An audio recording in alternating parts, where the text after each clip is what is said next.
Olá, meu nome é Bárbara Sens e esse é o Bat Talks, um podcast que também é transmitido no YouTube. Aqui você vai encontrar conversas entre amigos sobre as aventuras de simplesmente sermos nessa vida. O objetivo é acrescentar algo no seu dia, uma inspiração, um insight ou uma reflexão. Pode ser uma ideia ou simplesmente uma risada. Portanto, sinta-se em casa e seja muito bem-vinda à nossa mesa. Muitas pessoas me perguntam como participar do podcast. E talvez a minha resposta não seja tão óbvia, mas é a verdade. Eu sinto quando eu devo chamar alguém. E eu sinto de verdade. Eu tenho uma lista de pessoas super especiais que eu teria a honra de ter aqui comigo, mas às vezes eu não sinto que é o momento. E tem pessoas que eu simplesmente sinto que tem que estar aqui. E talvez você nunca tenha ouvido falar da Natasha Peixoto. Eu, pra ser sincera, também não a conheço profundamente, mas depois de ouvir um pouquinho da história dela, eu senti que ela tinha que estar aqui hoje pra compartilhar um pouco da história dela com vocês. E eu espero que vocês sintam, tanto quanto eu senti, só um trechinho, tudo que ela vai falar aqui pra gente. Se você se importa com uma alimentação saudável, com comida de verdade, funcional, onde você saiba da procedência, a Farm Fresh Food é o seu lugar para conhecer aqui na Praia Brava. É um restaurante preocupado com a sua saúde verdadeiramente, onde todos os ingredientes são escolhidos com a consciência de quem preza por uma boa alimentação. E eles nos apoiaram com algumas delícias aqui para os nossos convidados desse episódio. Se você não conhece a Farm, não deixe de conhecer e muito obrigada, Farm, por nos apoiar nesse projeto. Natasha, eu ouvi um pouco da sua história e é por isso que eu quis te trazer aqui. Assim que estourou a pandemia, você estava na Rússia estudando medicina e aí depois você voltou. Aliás, quando estourou a pandemia, você voltou. Eu quero que você conte pra gente como que você foi parar na Rússia, pra começar. Então, obrigada pelo convite, primeiramente. Me sinto muito honrada de estar aqui contigo. Mas tudo começou de uma maneira bem maluca, na verdade. O meu avô, ele faleceu no voo da Chapecoense e ele era o meu apoiador em tudo. Todo mundo queria que eu fizesse medicina, só que era no Brasil, obviamente. Eu nunca quis ficar aqui, devido a vários fatores. Nunca fui fã de Balneário Camboriú, sempre fui um ponto fora da curva. Estudei no internato adventista em Araquari, então nunca me fazia feliz estar aqui 100%. E não gostava de ir em festa, nunca ia em nada. Aí o meu avô faleceu e ele era alucinado pela Rússia. E simplesmente um amigo meu falou, olha, eu vou pra Rússia estudar medicina. Eu falei, tá bom, eu vou junto. Foi assim, uma coisa ridícula. E aí eu orava muito, eu era muito religiosa, muito evangélica, orava demais. E eu senti que Deus falou que era aquele local pra mim. Eu era bailarina, meu nome era russo, na verdade eu descobri depois que é só um apelido russo, não é um nome. Uau. E aí tudo foi acontecendo, chegou uma hora que eu fui sozinha, meu amigo ficou e eu fui. Cheguei lá, foi a melhor experiência da minha vida. Eu sempre quis estudar fora, sair daqui da região. Cheguei lá sozinha. Você foi sozinha, seu amigo ficou? Tá. Sem falar russo, sem falar inglês direito. Olhei, eu não me acreditava no que eu tava fazendo. Cheguei em menos 27 graus, numa nevasca, numa cidade bem do interior da Rússia, que se chama Kursk. É ao sul de Moscou. E aí eu cheguei lá e eu não tinha nada pra me cobrir na primeira noite. Foi desesperador. Dormiu eu e mais 2 meninas brasileiras agarradas. Aonde vocês dormiram? Muito frio, num hostel. Ah tá, num hostel. Um hostel da faculdade que era um antigo... A minha faculdade era um antigo presidiário. É presidiário que chama? Presídio. Presídio, um antigo presídio. E aí a gente não tinha nem janela nas coisas nem nada, nas salas. Era bem estranho, bem assustador. E a gente dormiu no hostel desse local, então era onde os policiais, enfim, eles dormiam, os militares. A nossa janela tava com uma fresta gigantesca, entrava neve durante a noite, foi desesperador. Só que no fundo do meu coração eu sempre sabia que era meu espaço. Em nenhum momento eu pensei, vou voltar pra casa, isso não passava pela minha cabeça. E aí foi indo, eu fiquei o primeiro ano nessa cidade de Kursk, tive meu primeiro namorado, a gente casou pra poder morar junto. Tá, e esse namorado, ele era russo? Não, brasileiro. 10 anos mais velho que eu. Ele já morava lá? Ele foi junto na mesma leva que foi Leva comigo. de brasileiros. Isso. Tá, e quando você foi pra Rússia, você... como é que, tipo, você foi já com o curso engatado? Você foi meio ilegal? Como é que rola ir pra Rússia? Eu fui pela Aliança Russa, que é uma empresa aqui do Brasil, que leva brasileiros pra lá. Ah, ok. Então eu já fui, tipo, pronta pra entrar direto na faculdade. Não tem prova, não tem nada. A prova, na verdade, é uma farsa. Não sei se eu posso falar isso. Eu já falei. Tá. A prova, na verdade, é uma farsa. Tu chega lá, tu faz uma prova, tipo, básica de inglês. Eu não sabia inglês e eu passei.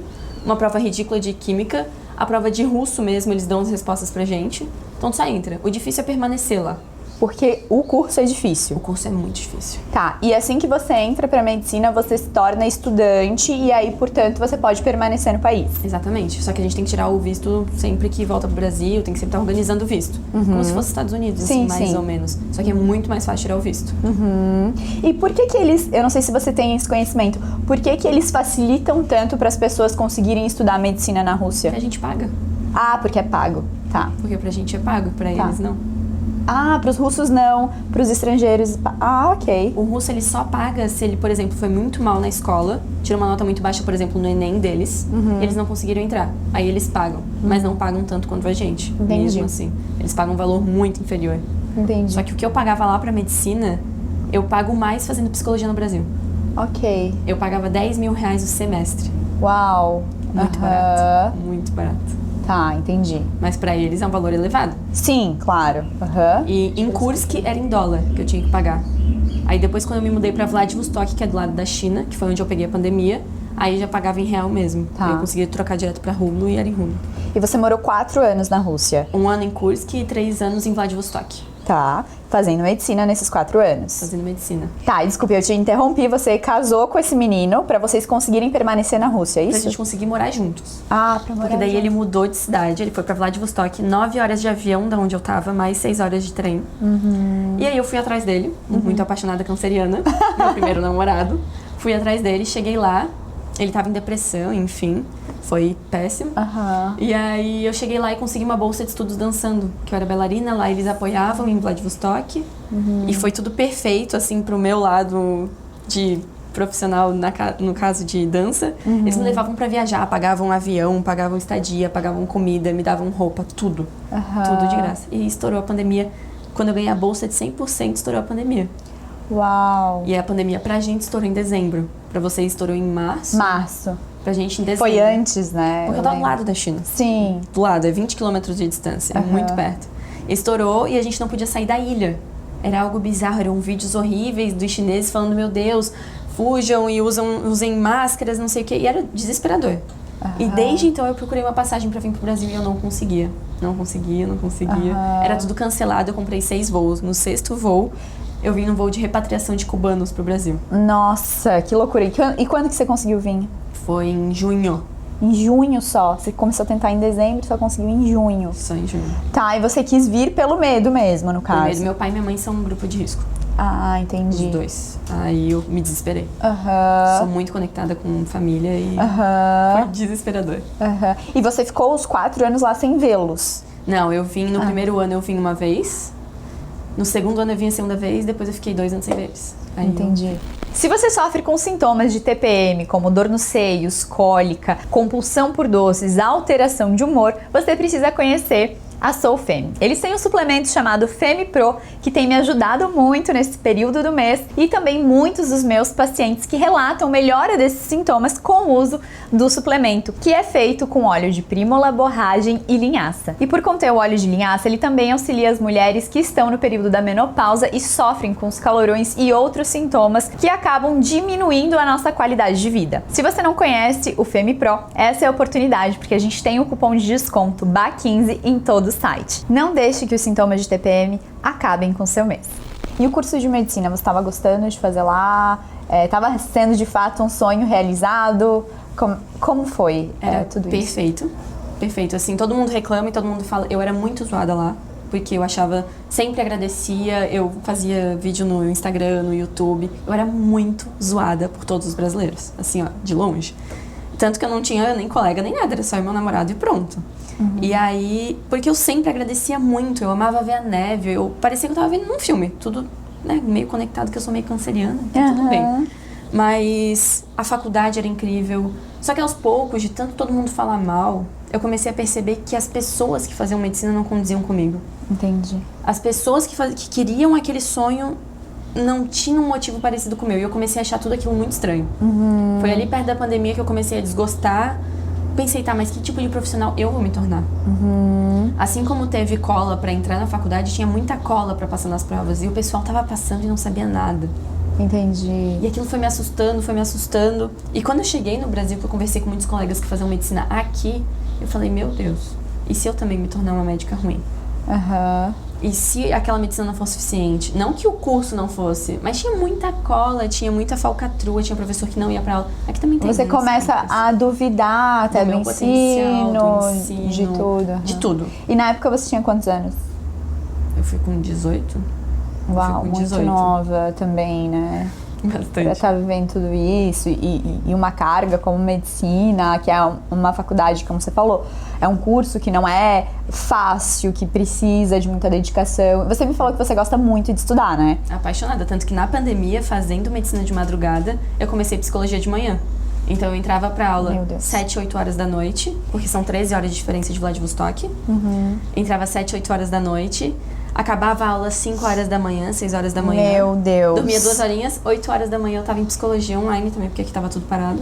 E aí fazia psicologia até meio-dia. Aí eu dormia à tarde, estudava um pouco, e aí tudo de novo. E esse foi o ciclo durante... Eu fiquei um bom tempo aqui no Brasil. E o que te levou a estudar psicologia mesmo já fazendo medicina? Eu queria ser boa.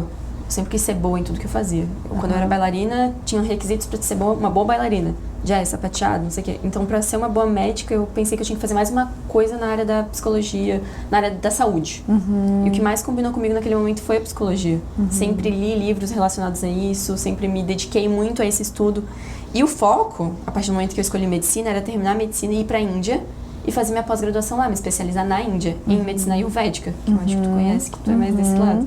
Sim. E aí, psicologia pra mim fazia sentido com tudo isso. Tanto que eu entrei pro curso de Ayurveda também, com o Matheus Macedo, né? Tava tudo voltado e eu achei, eu vou ser uma ótima psiquiatra. Você já tava com essa tendência. Tava com essa ideia. Entendi. Pra mim tudo tava fazendo sentido, eu só tava fazendo um pouco mais que a maioria.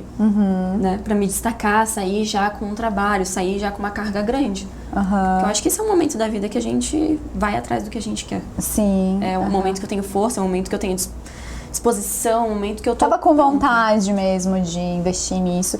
E aí você conseguiu fazer o curso de psicologia pelo mesmo método o de psicologia pelo mesmo método do de medicina. Fez uma prova e entrou no curso. Eu entrei por conta das minhas notas do Enem. Ah, ok. Já tinha o Enem pronto, então E aí, entrei. Enem do Brasil?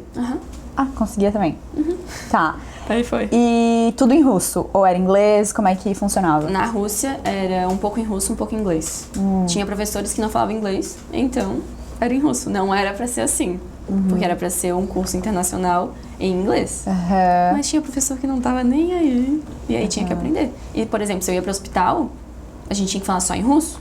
Porque os russos têm um preconceito com o inglês. Ainda mais inglês americano, que é o nosso inglês. Então, eu chegava no hospital 100% russo, não fala uma palavra em inglês. Pra não assustar eles, porque senão eles pedem pra tirar a gente da sala. Por exemplo, eu tinha aula com vários indianos. Os indianos eram retirados do consultório. Uau! Por terem a pele mais morena, por terem um odor diferente, por falarem diferente.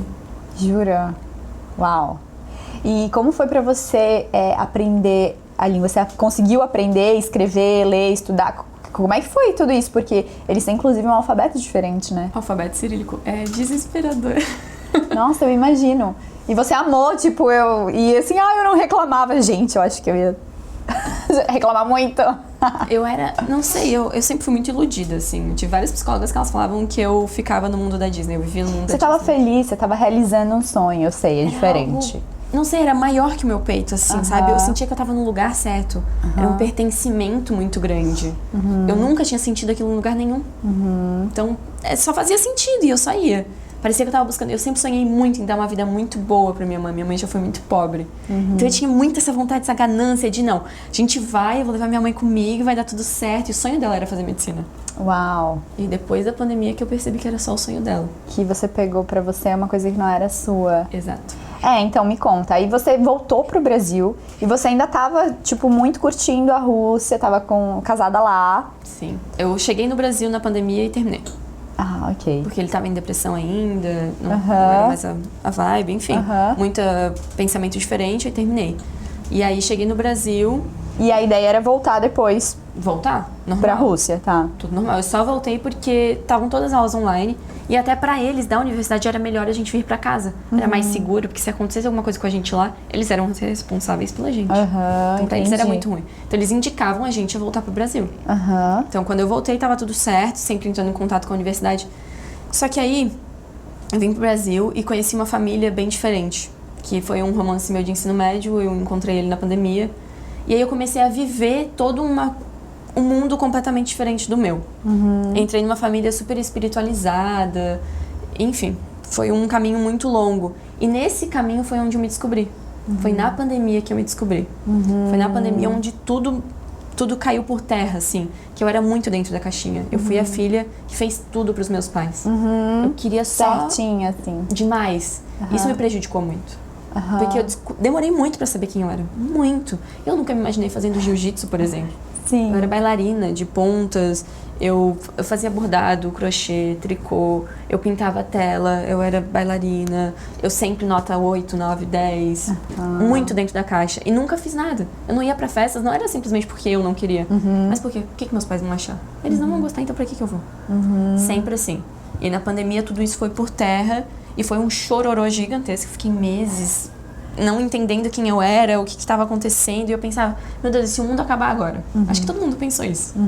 Se o mundo acabasse agora, eu não sei se eu teria sido feliz de verdade. Olha, que idade você tinha?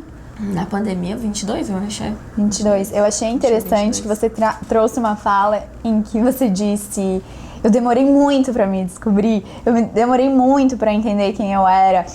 E eu acredito que, tipo, a gente tá nessa vida pra gente entender quem a gente é. E você ter essa cobrança de querer, aos 22 anos, ter descoberto, assim, sabe? Quem você é a mesma coisa que a gente pedir para uma criança de 5 anos se portar como um adulto, sabe? Dá pra ver até essa tendência de autocobrança sua, até mesmo nessa sua fala em que você se cobra até para se conhecer, para esse processo, né? Que é um processo natural, né? Que é um processo muito bonito. Você se cobra que, nossa, deveria ter acontecido antes. E eu me vejo muito nessa fala, porque quando eu tive o meu primeiro despertar e começar a entender o que era meu, o que era do outro, o que era meu, o que era dos meus pais, eu também falei, gente, eu vivi essa vida inteira, tipo... dormindo, sabe? E agora que eu despertei, meu Deus, existem outras realidades, outros mundos, a vida é muito maior que isso.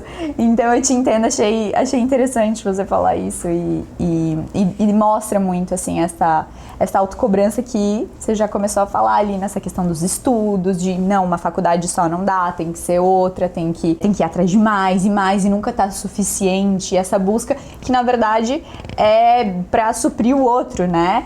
Claro, de uma forma inconsciente, e quando a gente entende que a gente jamais vai suprir o outro, porque a gente nem sequer sabe de fato quais são as expectativas deles, muito menos, né, pra nós, a gente vê que essa busca é interminável e é muito sofrida. E aí vem a pandemia e você... Eu entendi tem esse boom. Não sei, até hoje, né, eu tô me conhecendo como tu disse. A gente vai passar a vida inteira se conhecendo. Mas ali, pra mim, foi um despertar muito grande. Foi de o que eu tô vivendo. Eu fui pra Rússia, eu não tinha saído de dentro do quarto, porque eu só queria estudar, porque eu queria ser boa, Eu não conheci muitos russos, eu não conheci uma festa russa, eu não sei, bares, restaurantes, eu demorei muito. E aí, quando eu voltei da pandemia pra lá, foi assim... Passei 20 dias lá, porque daí estourou a guerra. Mas esses 20 dias que eu passei lá, eu conheci, acho que, 20 restaurantes diferentes. Eu queria me nutrir da vida. Parecia que eu tinha deixado passar a vida por mim. E eu não tinha entendido. Mesmo que, nossa, ela foi pra Rússia, não sei o que. Mas parecia que muito da vitalidade da vida tinha passado. E eu tinha deixado escorrer pela minha mão. E aí eu peguei as minhas amigas russas e falei, não, a gente tem que se encontrar e não sei o que. Dei mais importância pra aquilo também, sabe? Deixei de focar só num caminho. E abri mais. E dali em diante a minha vida foi outra coisa. Tá.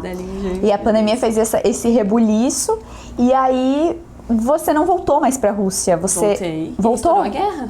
Ah, tá, desculpa, você voltou, estourou a guerra, voltou daí pra cá. Me ligaram, o reitor, eu era a conexão entre brasileiros e russos. Brasileiro é a universidade. E aí o reitor me ligou e falou que a gente tinha que guardar comida, estocar comida, que a gente tinha que tentar arranjar um lugar seguro pra ficar, que nosso dinheiro não ia mais chegar e que talvez as redes sociais fossem cortadas. Uau. Nesse momento eu me desesperei muito. Eu peguei todas as minhas coisas, eu fui até a universidade, peguei tudo que eu tinha lá, enfiei em 7 malas, enfiei tudo, aí muita coisa eu dei e eu me desesperei, assim, ó, foi dentro de 24 horas eu peguei um voo. Aí eu cheguei no aeroporto, na verdade, e eu ia vir pela Coreia, a Coreia fechou fronteira, peguei um voo pra Moscou, cheguei em Moscou, não tinha voo, E aí era desesperador. A gente via gente chorando, gente desesperada no aeroporto, carregando um monte de mala, criança no colo. E eu pensei, né, isso não tá assim, não, isso não é real. De novo, não. Na pandemia já tinha sido muito assustador pra mim.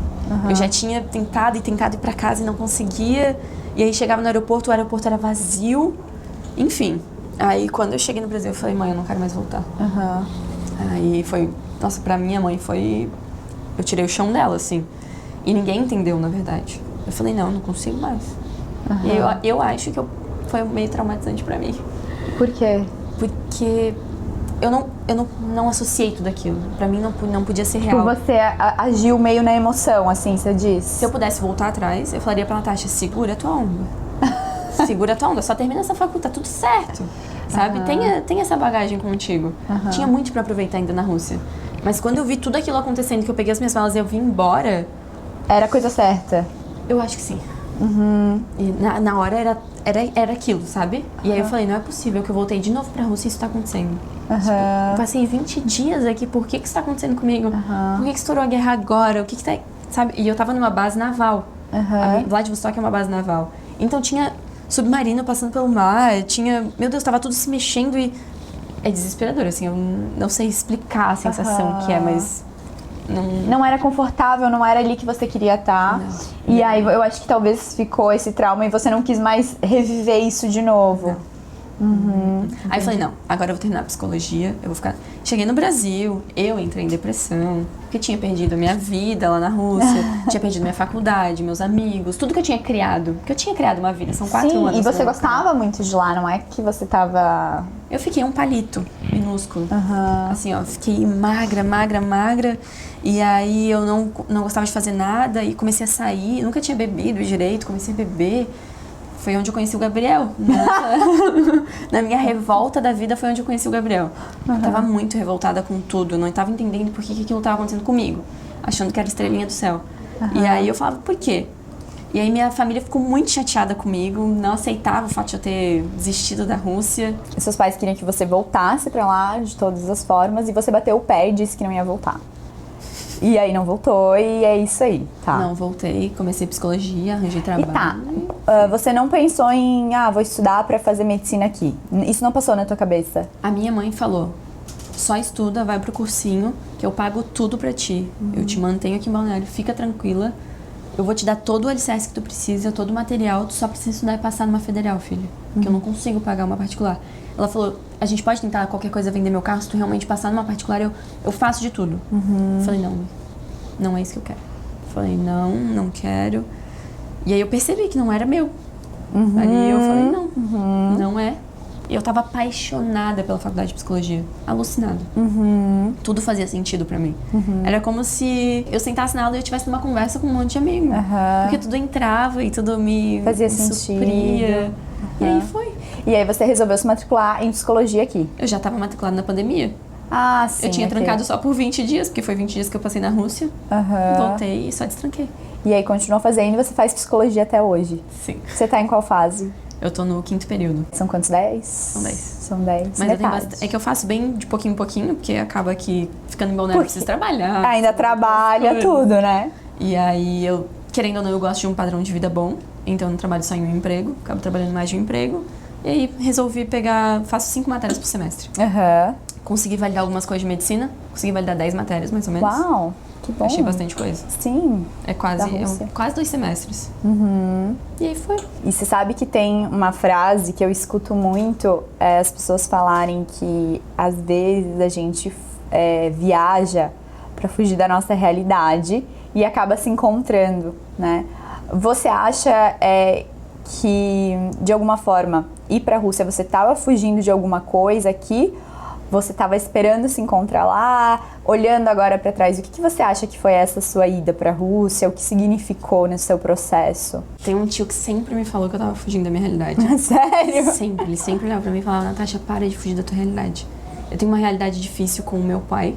Ele tem problemas com coisas. E ele tem um vício. E aí sempre foi muito difícil pra mim morar com ele. E eu moro com os meus pais são casados ainda, então eu continuo com eles.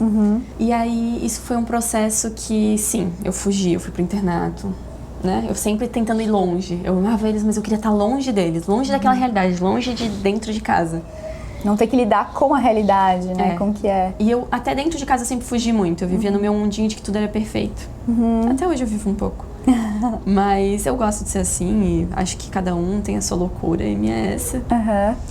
E o que aconteceu? Eu fugi sim da minha realidade e foi exatamente o que tu falou. Eu me encontrei fugindo da minha realidade. Mas se eu pudesse olhar pra trás, eu acho que faria tudo igual. Não mudaria nada, teria ainda terminado talvez a faculdade de medicina, assim, pra ter o meu diploma, pra não dizer que eu odeio quebrar ciclos. Sim. Mas eu não me arrependo nem um pouco de onde eu tô hoje. Nem um pouco.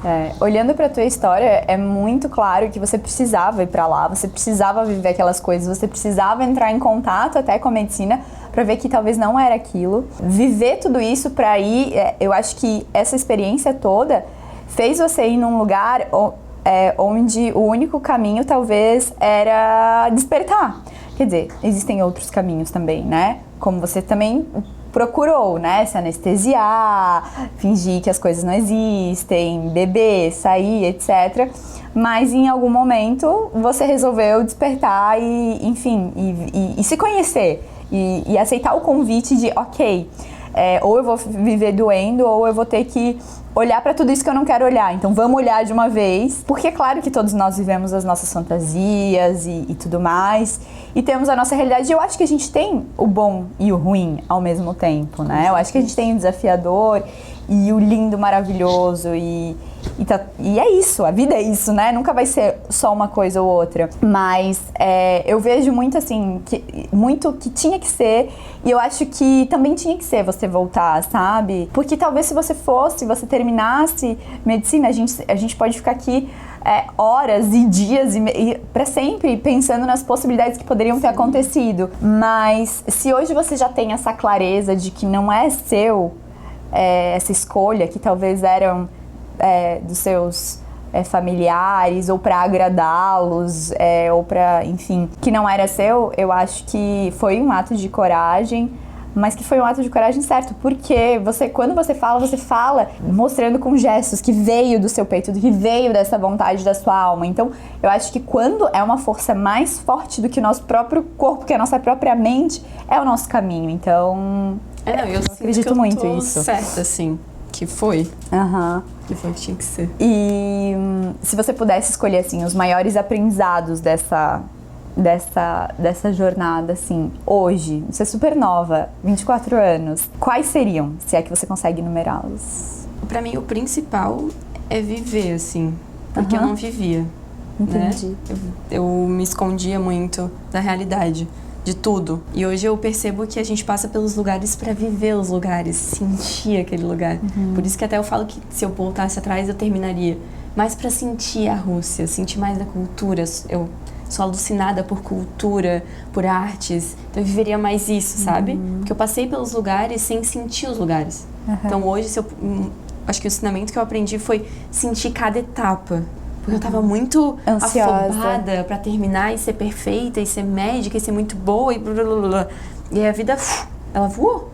Eu não sinto que eu passei por tudo isso, foi muito rápido. Acho que essa é a primeira coisa, é viver cada momento.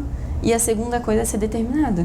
Porque quando eu vi que era aquilo, eu fui atrás. Não, é psicologia. Eu fui atrás e aquilo foi, nossa, como tu disse, o meu corpo fala, né? Foi libertador. Ser determinada naquilo. Só sente o teu corpo, ele te fala tudo. A mente fala, o peito bate, tudo tá aqui. Então, no momento em que eu senti, eu fui atrás da minha voz. Nossa, até depois de tudo isso que aconteceu, hoje eu consigo me expressar melhor. Hoje eu consigo falar melhor com as pessoas, dizer sim ou não. Antes eu não sabia falar não pra ninguém. Foi todo esse processo de autoconhecimento, enfim, da Rússia, de tudo que fez ser quem eu sou hoje, né? Foi a determinação de pisar e dizer, não, é isso aqui. E ter a coragem de olhar pra todas essas coisas, né? Ter a coragem de... Assim, eu te falei quando eu te chamei aqui, eu falei, nossa, é muito difícil, mesmo que a pessoa muitas vezes sinta, putz, eu entrei nesse curso de medicina, eu batalhei, sei lá, um tempão pra conseguir entrar, tô ralando pra pagar, às vezes se for o caso.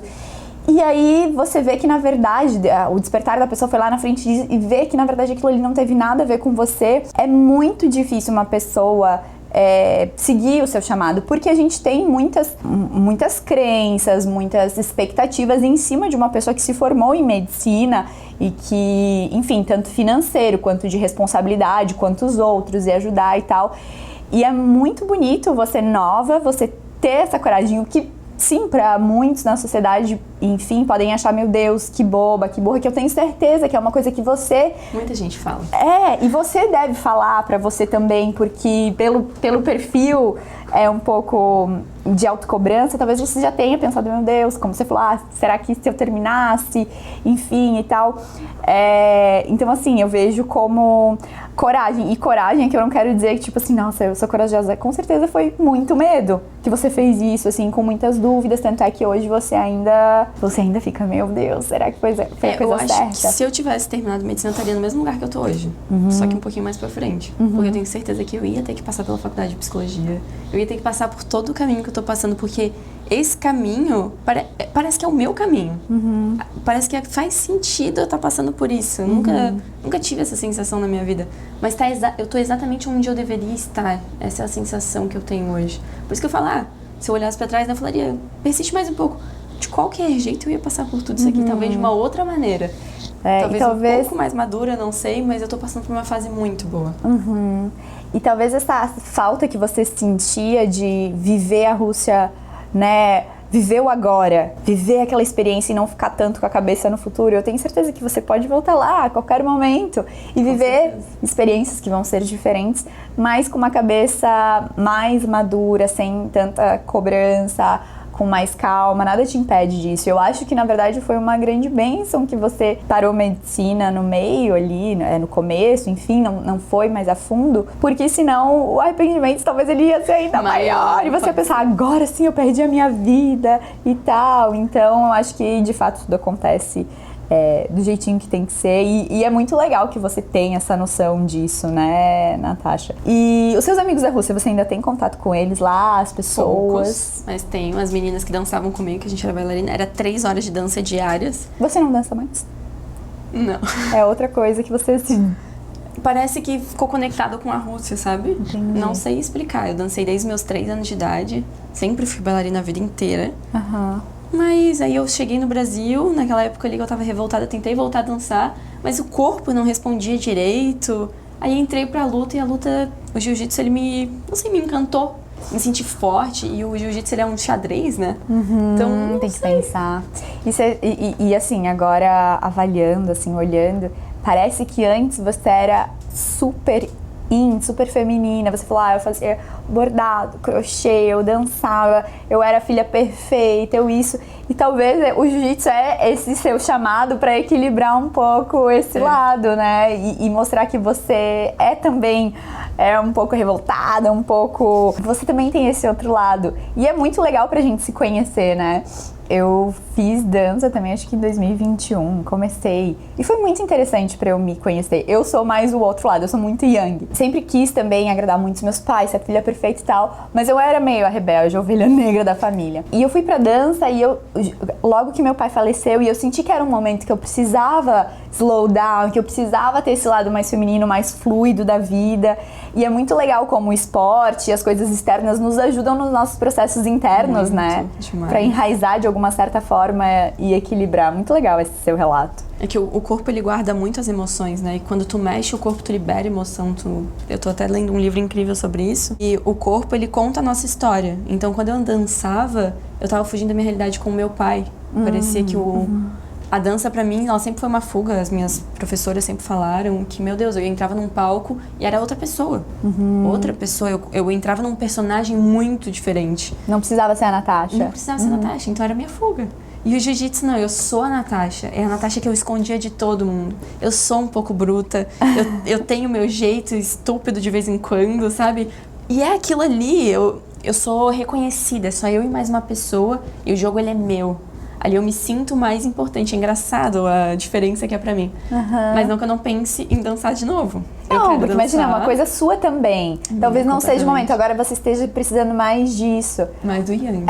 Mas com certeza é uma coisa sua. Imagina, desde os 3 anos de idade, e é uma coisa que te conecta tanto. O dia só precisava ter umas 50 horas pra dar tudo certo. Ai, você ia conseguir dançar mais. Quem sabe, daqui a pouco, né? E quando você chegou no Brasil, né, reencontrou sua família, começou ali um romance com uma família também ali que te ajudou bastante. Como que foi essa volta para um lugar que você nunca tinha gostado de morar e que você queria fugir? Horrível, por isso que eu fugi pra outra família. Entendi. Mal ficava em casa. Fugi completamente da minha família.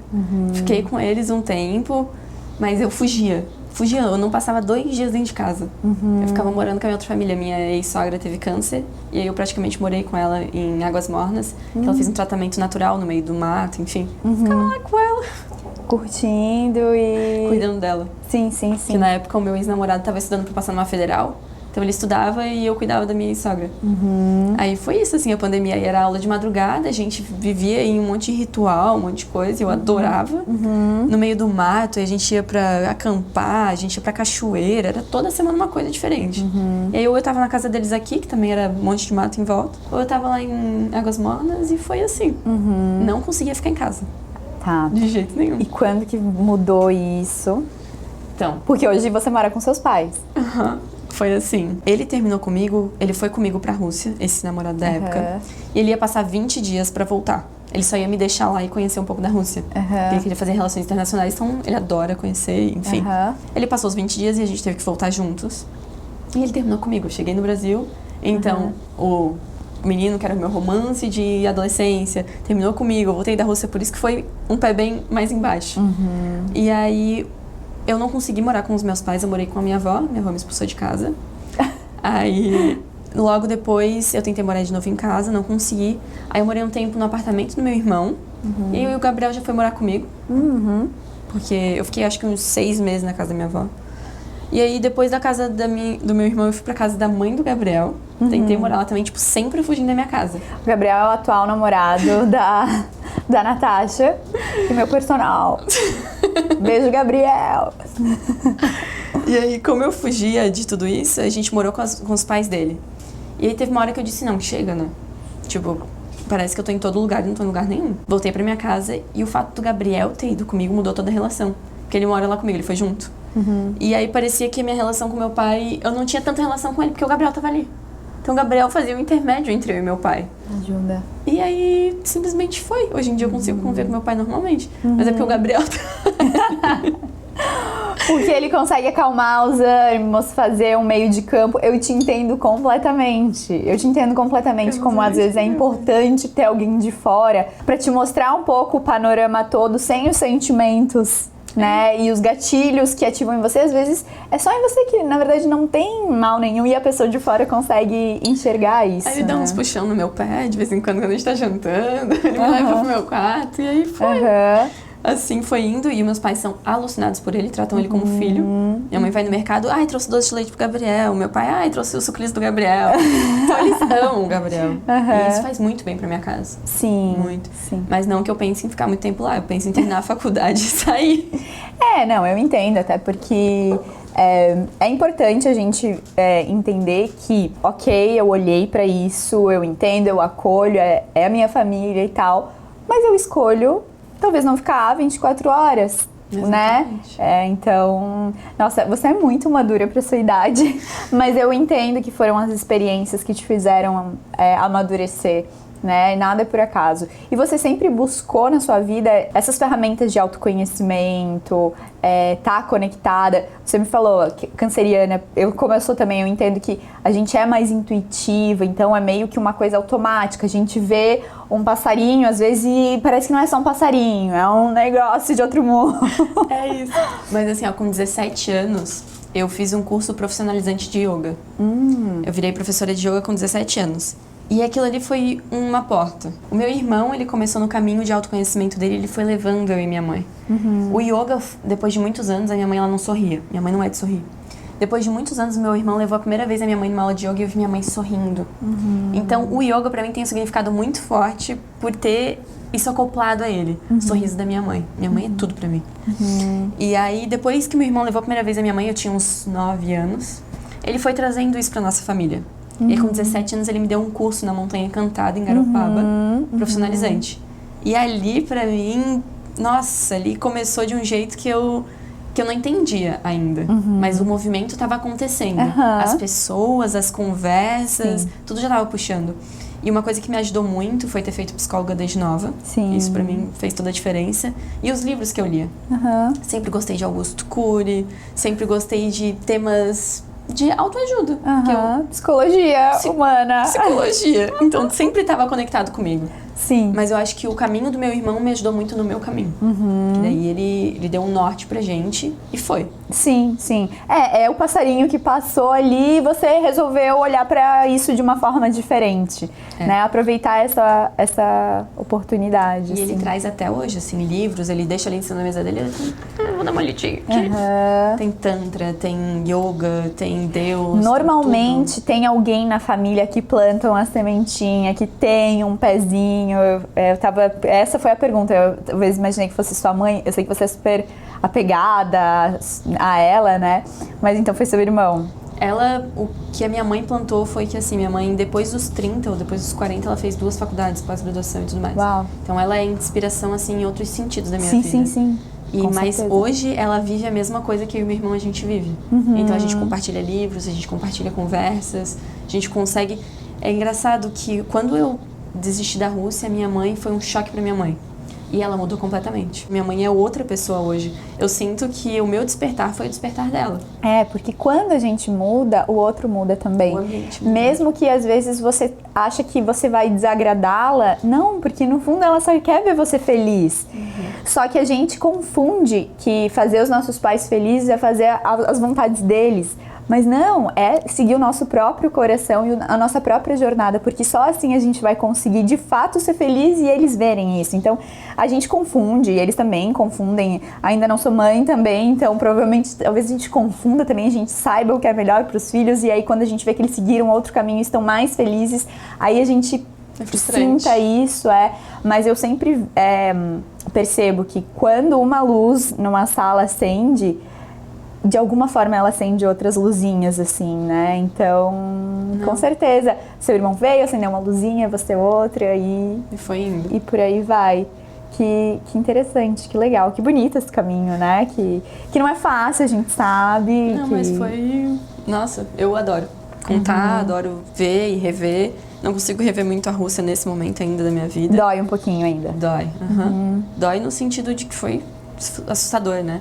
Entendi. Mas nesse sentido, assim, por exemplo, eu não vejo nada sobre a guerra da Rússia. Ainda não consigo. Ainda tem gera um mal-estar. Uma ansiedade. Bate o coração, assim, eu fico ruim, aí fico o resto do dia pensando naquilo. Então eu prefiro, nesse momento, não olhar e tá tudo bem. Mas falar, eu adoro falar, adoro conversar sobre o assunto. Eu gosto muito de saber da história dos outros também, então pra mim é interessante. E você comia muita comida diferente na Rússia? Depende. Sim. Tá, se eu parar pra pensar, sim. Eu comia kasha, por exemplo, que é um mingau russo. Só que ninguém gostava, por isso que eu acho estranho falar, mas enfim, eu gostava. É um mingau russo de milho. Eu comia também grechka, que é o nosso trigo sarraceno. Eles comem muito como se fosse arroz. E eu adorava. Aprendi a gostar depois com salada. Tinha um tipo de um ravioli com smetana.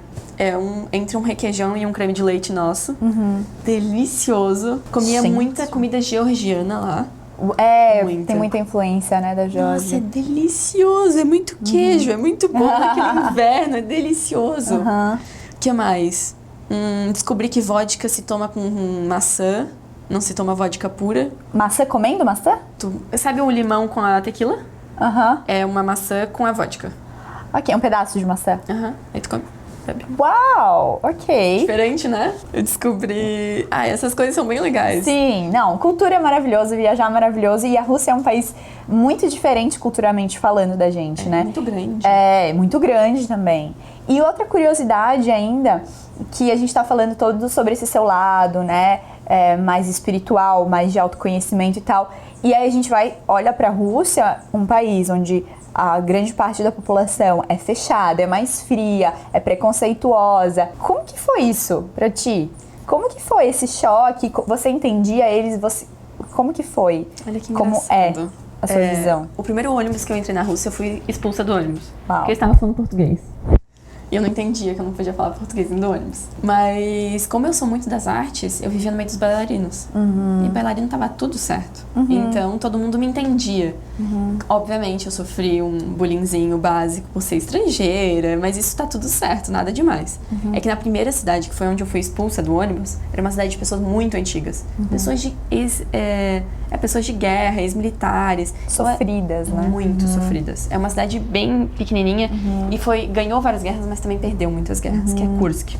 Vladivostok é uma cidade que quer mostrar a nova Rússia. Tanto que onde era a minha universidade era onde acontecia o Fórum Econômico Russo. Onde eu morava, vira um hotel nas nossas férias. É incrível. Então o pessoal já tem a cabeça mais aberta. Era muito mais tranquilo. O que acontecia, por exemplo, se eu ia num mercado e tinha um idoso e eu não entendia o que ele estava falando, ele já me dava esporro. Entendi. Tipo, né? Mas eu nunca tive problema com isso. Eu sempre entendi que era a cultura deles. Todo mundo fala, ai, russo é fechado. As minhas amigas russas até hoje me mandam mensagem. Porque tudo depende de onde tu pisa, com quem tu se relaciona, sabe? E a maneira como você enxerga, né? Exato. Os russos, eles falam mais alto, eles falam mais brutos, mas se você vê, talvez Eu acho eles parecidos com a gente. Eu acho eles bem parecidos com a gente, assim, de Balneário Camboriú, no caso. Porque, assim, a gente é meio... Deve ser mais parecida ainda com os lagianos, né, Thaís? Porque eu acho que a gente é visto como um bando de patricinha, né? Eles são vistos como arrogantes, então tem uma característica parecida aí. E aí, depois que tu conhece, realmente, tu se apaixona. E eles é a mesma coisa. Quebra o gelo, assim. Depois que tu quebra o gelo, eles são teus irmãos. Pro que tu precisar, eles vão estar lá. Independente da hora, do local. Sempre que eu precisava de qualquer ajuda, as minhas amigas, elas estavam lá. A minha professora de dança, depois que ela me aceitou no grupo dela, que demorou... Porque você era estrangeira. Por eu era a única estrangeira do grupo de dança. Entendi. Nunca tinha tido um estrangeiro antes. Eu fui a primeira. Eu fui fazer um teste, já tinha passado o teste quando eu cheguei na universidade. Aí abriram essa sessão pra mim e eu passei no teste. Não tinha mais espaço no grupo, mas é que eu passei no teste porque o grupo era um grupo novo. E aí eu fui ganhando muito espaço dentro desse grupo, tanto que eu ganhei um quinteto, tanto que eu ganhei a bolsa, e não tinha isso pro estrangeiro, então pra mim foi muito bom. E aí por isso ela foi resistente, porque não, meu grupo não tem estrangeiro, aí eu entrei, aí não, mas não, aí eu, tá, mas eu tô aqui. E aí ela não falava inglês nas aulas, ela sabia inglês, ela não falava inglês, se eu não entendia, problema meu, se vira. Aí depois que ela se apegou a mim, que a gente criou um vínculo, meu Deus, ela era maravilhosa. Ela me mandou mensagem algumas vezes depois que eu vim pro Brasil. Me perguntando se eu não ia voltar, que o grupo dela tava precisando, que era pra eu voltar a dançar, que a minha bolsa tava lá me esperando. Aí ficou assim. E aí você amou, e eles chamaram, É porque depois que tu cria um vínculo, é como qualquer outro ser humano, né? Sim, Depois que tu passou a primeira etapa... E você ainda fala russo? Muito pouco. É difícil manter, né? Não tem com quem falar aqui na região. E eu tinha muito vocabulário de hospital. Por exemplo, se eu fosse num bar conversar com alguém, eu não saberia desenrolar um... E aí, tudo bom? E aí, gatinho? Não sei fazer isso.